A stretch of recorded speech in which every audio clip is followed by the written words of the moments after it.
Hello guys, स्वागत है आप सभी का ऑनलाइन स्टडी एकेडमी में। दोस्तों, रोजगार और निर्माण का नया अंक प्रकाशित हो चुका है जो कि 5 जुलाई से 11 जुलाई तक का है और इस अंक में हम इसी का विश्लेषण करेंगे। साथ ही देखेंगे जो भी इंपॉर्टेंट एमसीक्यू दिए हुए हैं। तो मेक श्योर वीडियो को लास्ट तक जरूर देखिएगा और वीडियो पसंद आए तो लाइक ज़रूर करिएगा। आइए शुरू करते हैं।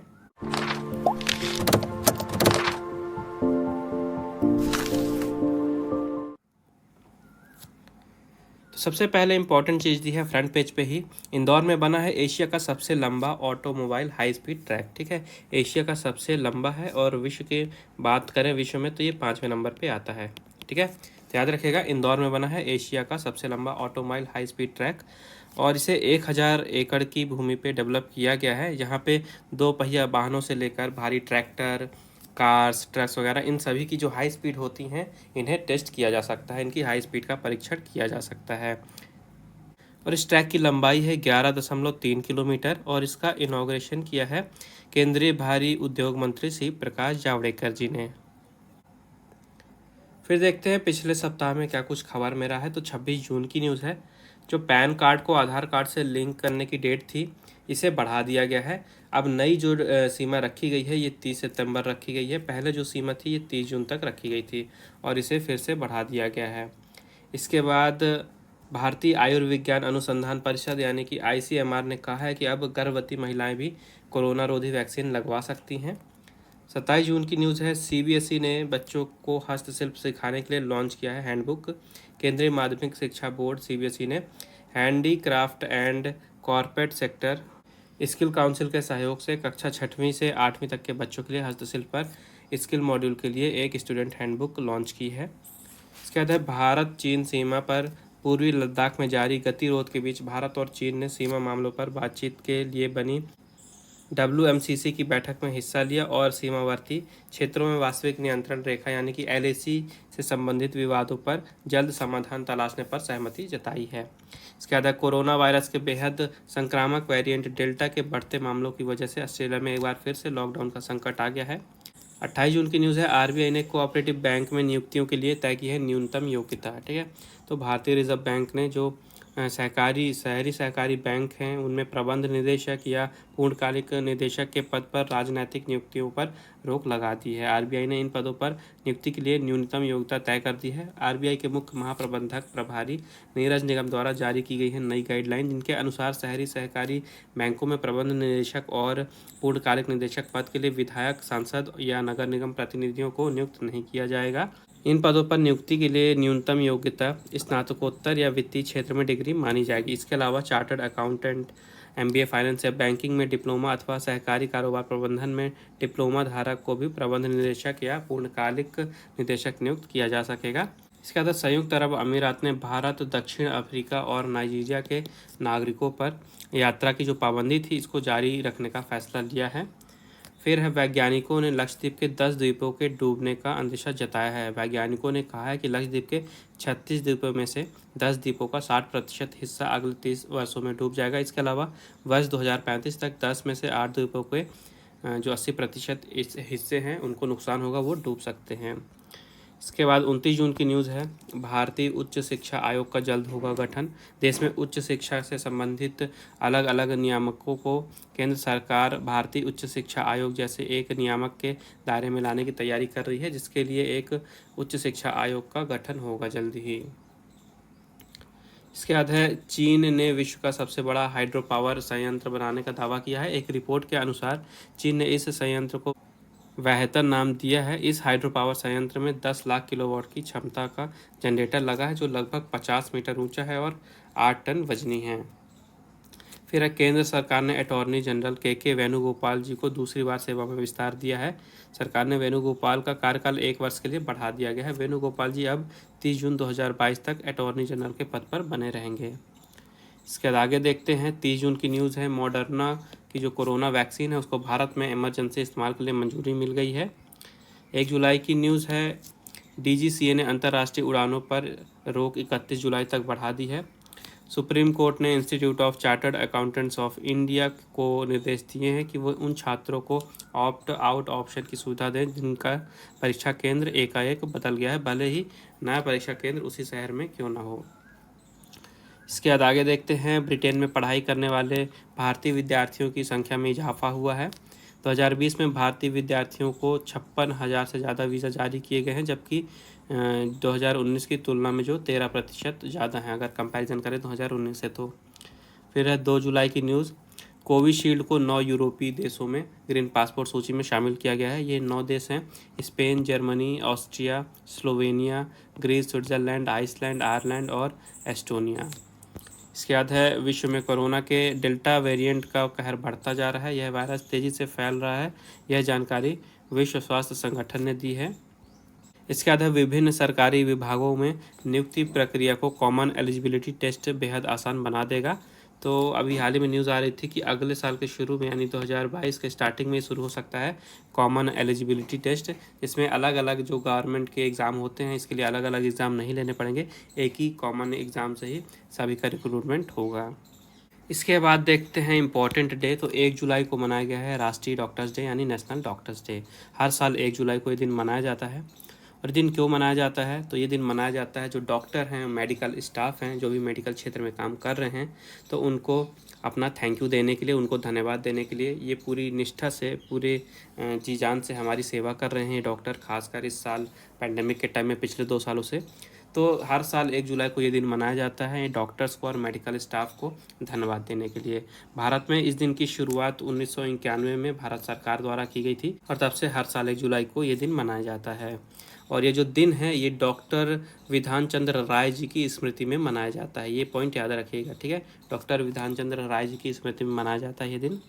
फिर यहाँ पे देखिए, अगले पेज में दिया हुआ है, स्मार्ट सिटी अवार्ड्स कॉन्टेस्ट में इंदौर को प्रथम स्थान मिला है। इसके अलावा अगर स्टेट वाइज बात करें तो मध्य प्रदेश दूसरे नंबर पे रहा है। तो याद रखिएगा, सिटी वाइज ओवरऑल कैटेगरी में इंदौर सबसे ऊपर रहा है और स्टेट वाइज मध्य प्रदेश दूसरे नंबर पे रहा है। तो सैनिटेशन थीम में इंदौर को तिरुपति शहर के साथ municipal waste management system theme में प्रथम स्थान मिला है। कल्चर थीम में इंदौर को कंजर्वेशन ऑफ विल्ट हेरिटेज के लिए प्रथम स्थान एवं ग्वालियर को डिजिटल म्यूजियम के लिए तृतीय स्थान प्राप्त हुआ है। इकोनॉमी थीम में इंदौर को कार्बन क्रेडिट फाइनेंसिंग मैकेनिज्म के लिए प्रथम स्थान प्राप्त हुआ है। अर्बन एनवायरनमेंट थीम में भोपाल को चेन्नई के साथ क्लीन एनर्जी के लिए प्रथम स्थान मिला है। इनोवेशन आइडिया अवार्ड थीम में इंदौर को कार्बन क्रेडिट फाइनेंसिंग मैकेनिज्म के लिए प्रथम स्थान प्राप्त हुआ है। सिटी अवार्ड में राउंड 1 सिटीज़ में इंदौर को प्रथम एवं जबलपुर को तृतीय स्थान प्राप्त हुआ है। राउंड 3 सिटीज़ में सागर को द्वितीय स्थान मिला है। इसके अलावा है बिल्ट इन्वायरमेंट थीम, इंदौर को 56 दुकान प्रोजेक्ट के लिए प्रथम स्थान दिया गया है। तो ये आपको याद रखने हैं। इसके बाद देखते हैं चर्चा में कौन कौन रहे हैं पिछले हफ्ते। तो अमेरिका में संघीय जज के लिए नामित हुई हैं सरला विद्या नगाला, ठीक है। अमेरिका के राष्ट्रपति जो बाइडन ने भारतीय अमेरिकी वकील सरला विद्या नगाला को कनेक्टिविटी राज्य का संघीय न्यायाधीश नामित किया है। इसके बाद है, यहाँ पे दुनिया का तीसरा सबसे बड़ा हीरा मिला है। अफ्रीकी देश है बोत्सवाना, वहाँ पे 1098 कैरेट का दुनिया का तीसरा सबसे बड़ा हीरा मिला है।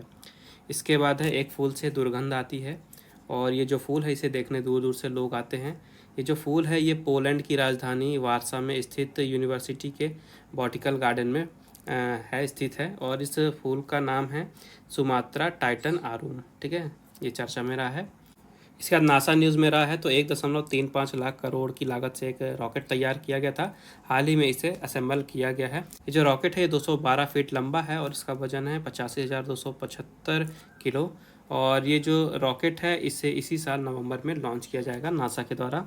इसके बाद महाराष्ट्र की न्यूज़ है। यहाँ पे जो 50 वर्ष से अधिक पुराने वृक्ष हैं इनको हेरिटेज का दर्जा दिया जाएगा। आगे बढ़ते हैं।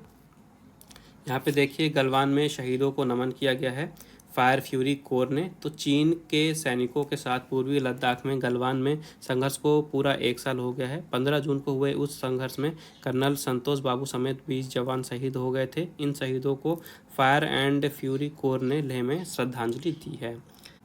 फिर यहाँ पे देखिए, चीन के चांगझू में यू जियानजिया की पलकें जो हैं, इनके जो पलकों के बाल होते हैं ये 8 इंच तक लंबे हो गए हैं और इनका नाम जो है गिनीज वर्ल्ड रिकॉर्ड में दर्ज किया गया है। हालांकि 2016 से ही ये जो रिकॉर्ड है इनके नाम है, लेकिन तब इनकी पलकों के जो बाल थे ये 4 इंच लंबे थे। इसके बाद फ्लाइंग टैक्सी मेकर, उड़ने वाली हवाई टैक्सी जल्द होगी लॉन्च। तो अमेरिका की प्रमुख flying taxi company Archer aviation ने कैलिफोर्निया के हाथरस में पहले इलेक्ट्रॉनिक फ्लाइंग टैक्सी मेकर को पेश किया है। ठीक है, ध्यान दीजिएगा, जो मेकर है ये पहली टैक्सी को नाम दिया गया है। इसकी जो रफ्तार है ये 240 किलोमीटर प्रति घंटे बताई गई है और ये उड़ान में 100 किलोमीटर तक का डिस्टेंस कवर कर सकती है। इसके बाद है काफ़ी ज़्यादा इम्पोर्टेंट नाम है एंटोनियो गुटेरेस। तो संयुक्त राष्ट्र के ये फिर से महासचिव नियुक्त कर दिए गए हैं। तो जो इनका कार्यकाल है ये 2022 से शुरू होगा नया, और आने वाले 5 सालों के लिए फिर से ये महासचिव बन गए हैं संयुक्त राष्ट्र के। फिर है लियोनार्डो दा विंची। तो मूल कृति की कॉपी पेंटिंग 25.5 करोड़ रुपए में बिकी है हाल ही में।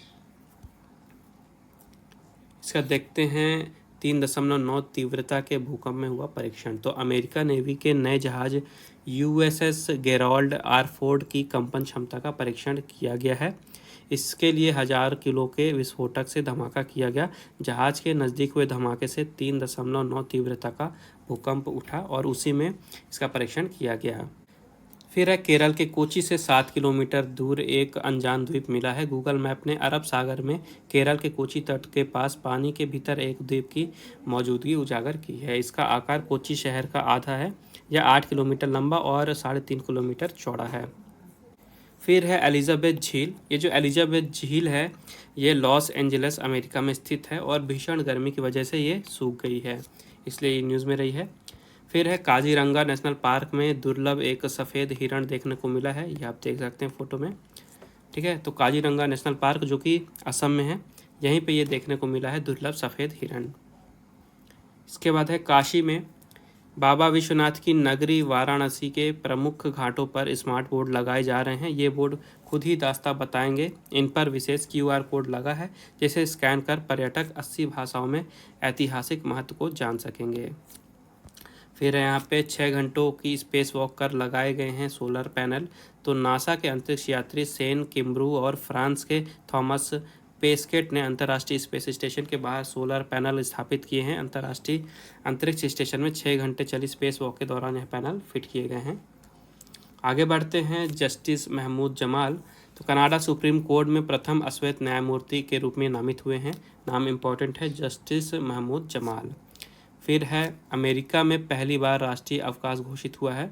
तो अमेरिका में अब हर साल 19 जून को जूनटीन्थ पर राष्ट्रीय अवकाश रहेगा। राष्ट्रपति जो बाइडेन और उपराष्ट्रपति कमला हैरिस ने इसके विधेयक को मंजूरी दे दी है।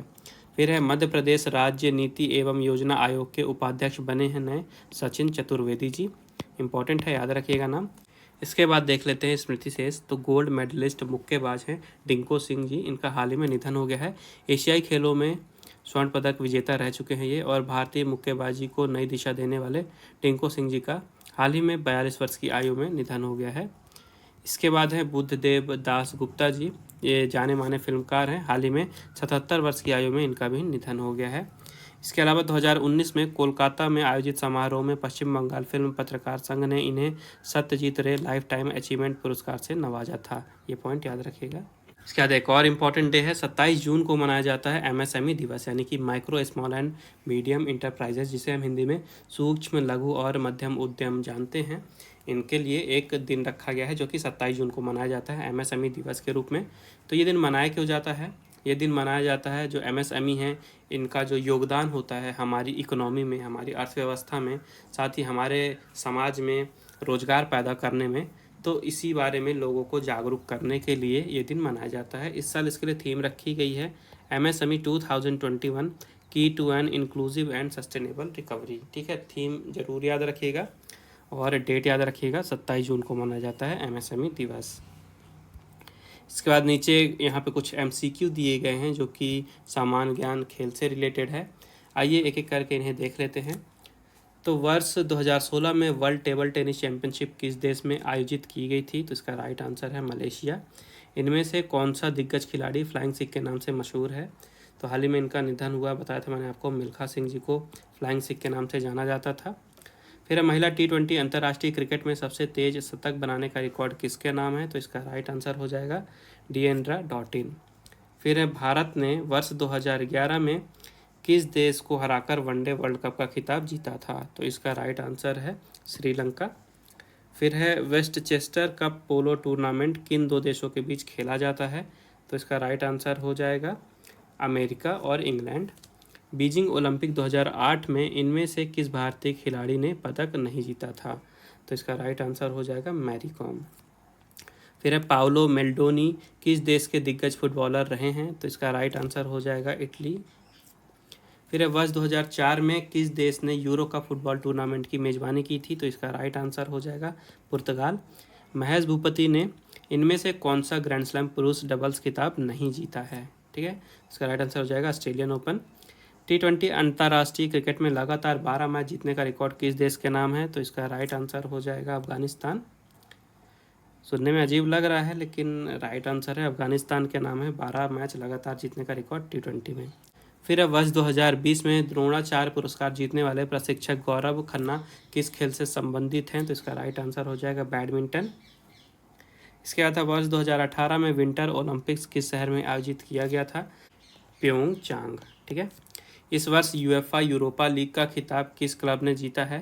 तो इसका राइट आंसर हो जाएगा विलारियल ने। कॉमनवेल्थ गेम्स 2018 में हॉकी में महिला वर्ग का स्वर्ण पदक किस देश ने जीता था? तो इसका राइट आंसर हो जाएगा न्यूजीलैंड। इनमें से किस भारतीय मुक्केबाज ने इस वर्ष एशियन चैंपियनशिप में स्वर्ण पदक जीता है? तो इसका राइट आंसर हो जाएगा संजीत कुमार। स्कीट इनमें से किस खेल की एक स्पर्धा है? तो इसका राइट आंसर हो जाएगा आपका निशानेबाजी। रोजर फेडरर ने कितनी बार यूएस ओपन टूर्नामेंट में पुरुष एकल खिताब जीता है? तो इसका राइट आंसर हो जाएगा 5 बार। वीरेंद्र सहवाग ने वनडे क्रिकेट में दोहरा शतक किस देश के खिलाफ बनाया था? तो इसका राइट आंसर हो जाएगा आपका वेस्ट इंडीज़। ठीक है, बढ़ते हैं अगले क्वेश्चन में। अगला क्वेश्चन है टेस्ट क्रिकेट में एक पारी में सबसे ज़्यादा खिलाड़ियों को आउट करने वाले विकेट कीपर कौन है? तो इसका राइट आंसर हो जाएगा वसीम बारी। वर्ष 2020 में अबू धाबी ग्रैंड प्रिक्स के विजेता कौन रहे थे? तो इसका राइट आंसर हो जाएगा मैक्स वर्स्टैपेन। हाल ही में पाकिस्तान सुपर लीग का खिताब किस टीम ने जीता है? तो इसका राइट आंसर हो जाएगा मुल्तान सुल्तान्स। वर्ष 2018 में किस भारतीय खिलाड़ी ने एशियन जूनियर चैंपियनशिप में स्वर्ण पदक जीता था? तो इसका राइट आंसर हो जाएगा लक्ष्य सेन। रियो ओलंपिक 2016 में रग्बी सेनवर्स में पुरुष वर्ग का स्वर्ण पदक किस देश ने जीता था? तो इसका राइट आंसर हो जाएगा फिजी। वर्ष 2023 में वर्ल्ड एथलेटिक्स चैंपियनशिप किस शहर में आयोजित होगी? तो इसका राइट आंसर हो जाएगा बुडापेस्ट में, जो कि हंगरी में है। इसके बाद है गर्बाइन मुगुरुजा ने किस वर्ष विंबलडन में खिताब जीता था अपना? इसका राइट आंसर हो जाएगा 2017 में। इसके बाद देख लेते हैं कुछ यहाँ पे खेल चर्चा। तो ओलंपिक में अब 7 दिन की कोविड रिपोर्ट देनी पड़ेगी, ये कंपलसरी कर दिया गया है। पहले भारतीय खिलाड़ियों को टोक्यो जाने से पहले 14 दिन की रिपोर्ट देनी थी, लेकिन अभी ये कह दिया गया कि अब सिर्फ 7 दिन की रिपोर्ट देनी पड़ेगी। इसके बाद है ICC 2020 विश्व कप की न्यूज़। तो देखिए, पहले इस साल का ये जो टूर्नामेंट था भारत में आयोजित होने वाला था, भारत मेजबान था 2021 के इस टूर्नामेंट का, लेकिन जो कोविड बढ़ा भारत में, इसके कारण प्लेस चेंज कर दिया गया है। तो अब जो नए होस्ट हैं ये UAE होगा और UAE के साथ ही साथ ओमान। ठीक है, तो 2 कंट्री याद रखिएगा, UAE और ओमान में आयोजित किया जाएगा इस साल का T20 विश्व कप। हालांकि जो राइट्स होंगे ऑर्गेनाइजेशन के, हालांकि टूर्नामेंट्स के जो अधिकार होंगे, राइट्स होंगे, ये BCCI के पास ही रहेंगे। इसके बाद है टोक्यो ओलंपिक्स में सेरेना विलियम्स नहीं खेलेंगी, हाल ही में इन्होंने अनाउंस किया है। इसके बाद है इंग्लैंड और श्रीलंका के खिलाफ घरेलू सरजमी पर खेली गई 3 मैचों की T20 सीरीज़ में इंग्लैंड ने 3-0 से जीत हासिल की है, 3-0 से, और अपने नाम सीरीज़ कर ली है T20 की। फिर है टेस्ट रैंकिंग में जो न्यूजीलैंड के कैप्टन हैं केन विलियमसन फिर से नंबर 1 बन गए हैं। इसके बाद है दक्षिण अफ्रीका की न्यूज़। यहाँ पे दक्षिण अफ्रीका के स्पिनर हैं केशव महाराज, ये टेस्ट क्रिकेट में हैट्रिक लेने वाले दक्षिण अफ्रीका की तरफ से दूसरे गेंदबाज बन गए हैं। ठीक है, याद रखिएगा। इसके बाद तीरंदाजी की बात कर लेते हैं। तो तीरंदाजी विश्व कप में दीपिका कुमारी ने स्वर्णिम हैट्रिक बनाई है। स्टेज 3 में इन्होंने टोटल 4 स्वर्ण पदक जीते हैं, और इसके साथ ही विश्व की जो तीरंदाजी की रैंकिंग होती है, दीपिका कुमारी जो है इसमें सबसे ऊपर आ गई हैं, यानी नंबर 1 पे आ गई हैं। फिर नीचे देखते हैं यहाँ पे स्टायरियन ग्रैंड प्रिक्स जिसे जीते हैं मैक्स वर्स्टैपेन। ठीक है, फार्मूला 1 की जो वर्ल्ड चैंपियनशिप है इसकी ये अगली रेस थी स्टायरियन GP, जिसे जीते हैं मैक्स वर्स्टैपेन। और याद रखिएगा ये रेड बुल के लिए रेस करते हैं। ठीक है, कई बार एग्जाम में ये पॉइंट पूछ लेता है। इसके बाद यहाँ पे क्रिकेट की एक और न्यूज़ महिला क्रिकेट से। तो जो तीनों फॉर्मेट होते हैं क्रिकेट के, T20, वनडे और टेस्ट, तो अगर महिला टीम में बात करें तो तीनों फॉर्मेट में डेब्यू करने वाली सबसे युवा भारतीय बनी हैं शेफाली। ठीक है, भारत की स्टार महिला क्रिकेटर शेफाली वर्मा सबसे युवा क्रिकेटर बन गई हैं, तीनों फॉर्मेट में डेब्यू करने वाली। फिर है जो विश्व टेस्ट चैंपियनशिप हुई थी इस साल, मैंने आपको बताया था कि न्यूजीलैंड ने जीता है भारत को हरा के। तो अब भारत और इंग्लैंड के बीच में जो नई टेस्ट सीरीज शुरू होने वाली है बहुत ही जल्दी, इससे नया विश्व टेस्ट चैंपियनशिप का जो अगला सीरीज़ है ये शुरू हो जाएगा। और इसके लिए आईसीसी ने तय किया है कि जो पॉइंट सिस्टम होंगे उनमें वो बदलाव करेगा। फिर है पाकिस्तान क्रिकेट टीम के जो बल्लेबाजी कोच थे यूनिस खान, उन्होंने हाल ही में अपने बल्लेबाजी कोच के पद से इस्तीफा दे दिया है।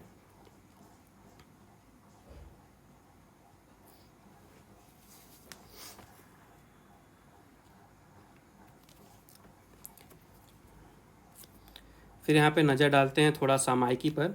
तो गुजरात के रामपारा वाइल्ड लाइफ सेंचुरी अभ्यारण्य में 3700 एकड़ में आकार में लाया जा रहा है और इस जगह को गिर अभ्यारण्य के एशियाई शेरों का गुजरात में नया घर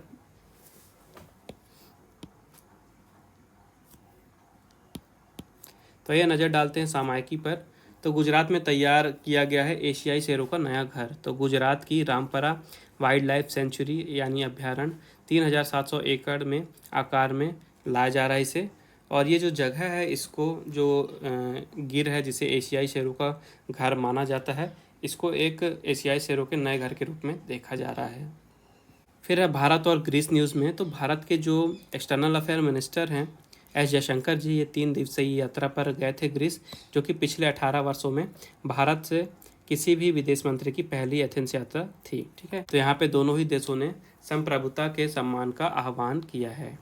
इसके बाद क्यूबा पर अमेरिकी प्रतिबंधों का विरोध किया जा रहा है। भारत सहित 183 देशों ने संयुक्त राष्ट्र महासभा के उस प्रस्ताव का समर्थन किया है जिसमें क्यूबा पर लगी अमेरिकी आर्थिक पाबंदियों को खत्म करने की मांग की गई है। इसके बाद देखते हैं अमेरिका ने अफगानिस्तान से दोस्ती निभाने का वादा किया है। अफगानिस्तान से सेना की वापसी के बीच अमेरिकी राष्ट्रपति जो बाइडन ने काबुल से दोस्ती निभाने का वादा किया है। इसके बाद है पूर्वी वॉशिंगटन स्टेट से लेकर पोर्टलैंड में टूटे गर्मी के रिकॉर्ड। काफ़ी ज़्यादा गर्मी पड़ी। अमेरिका में ओरेगन राज्य का सबसे बड़ा शहर पोर्टलैंड भीषण गर्मी का सामना कर रहा है और पिछले दिनों शहर में गर्मी के सारे रिकॉर्ड टूट गए हैं। फिर है नासा की न्यूज़। अनुसंधान के लिए अंतरिक्ष में नासा ने भेजा है स्क्विड।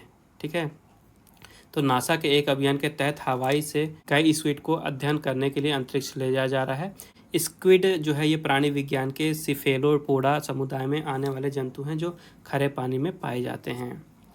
इसके बाद देखते हैं यहाँ पे काला सागर पर रूस और ब्रिटेन के बीच में तकरार हुई है। ठीक है, तो युद्धपोतों पर गोलाबारी कर सकता है रूस, यहाँ पे बताया जा रहा है। रूस ने अपने क्षेत्र में घुसपैठ करने वाले ब्रिटिश युद्धपोत को हटाने के लिए चेतावनी देते हुए गोलाबारी भी की है। और ये सब हुआ है काले सागर में। तो रूस के रक्षा मंत्रालय के हवाले से कहा गया है कि ब्रिटिश मिसाइल विध्वंसक डिफेंडर ने चेतावनी को नज़रअंदाज करते हुए रूसी जल क्षेत्र में प्रवेश किया है, जिसके कारण रूस और ब्रिटेन के बीच में तकरार हो रही है काले सागर में। फिर है तालिबान के ठिकानों पर जो है यूएस सेना ने ड्रोन से हमले किए हैं। तालिबान और अफगान सुरक्षा बलों के संघर्ष से दूर रहकर अपनी वापसी की प्रक्रिया में लगी अमेरिकी सेना गनी बाइडन की मुलाकात के साथ ही अचानक सक्रिय हो गई है। बढ़ती हिंसा के बीच अमेरिकी सेना ने तालिबान के ठिकानों पर 2 बड़े ड्रोन हमले किए हैं। फिर यहाँ पे फ्लोरिडा पे आपातकालीन की घोषणा कर दी गई है। अमेरिका के राष्ट्रपति जो बाइडन ने फ्लोरिडा में एक बहुमंजिला इमारत गिरने के बाद आपातकाल की स्थिति की घोषणा की है। रूस पर गलत जानकारी देने पर अमेरिका आरोप निराधार माना गया है। अमेरिका में रूसी दूतावास ने कहा है कि अमेरिका रक्षा विभाग पेंटागन के प्रेस सचिव जॉन किर्बी का क्रीमिया के नज़दीक वितराई युद्धपोत HMS डिफेंडर से संबंधित घटना को लेकर रूस पर गलत जानकारी देने संबंधी जो आरोप हैं ये निराधार हैं। इसके आधार ब्रिटेन ने कोरोना जोखिम वाले देशों की सूची में बदलाव किया है। तो ब्रिटेन के परिवहन मंत्री ग्रांट शॉप्स ने कोविड-19 मामलों में जोखिम के आधार पर देशों को ग्रीन और रेड सूची में बदलाव करने की घोषणा की है। तो आज का सेशन यहीं समाप्त करते हैं। आई होप आपको वीडियो पसंद आई होगी। वीडियो पसंद आई है तो वीडियो को लाइक ज़रूर करें, ज़्यादा से ज़्यादा शेयर करें दोस्तों के साथ और चैनल को सब्सक्राइब जरूर करिएगा। साथ ही बेल आइकन जरूर दबाइएगा ताकि जैसे ही अगला अंक प्रकाशित हो तो उसका नोटिफिकेशन आपको आ जाए। मिलते हैं अगले अंक के साथ, तब तक के लिए take care and thank you guys.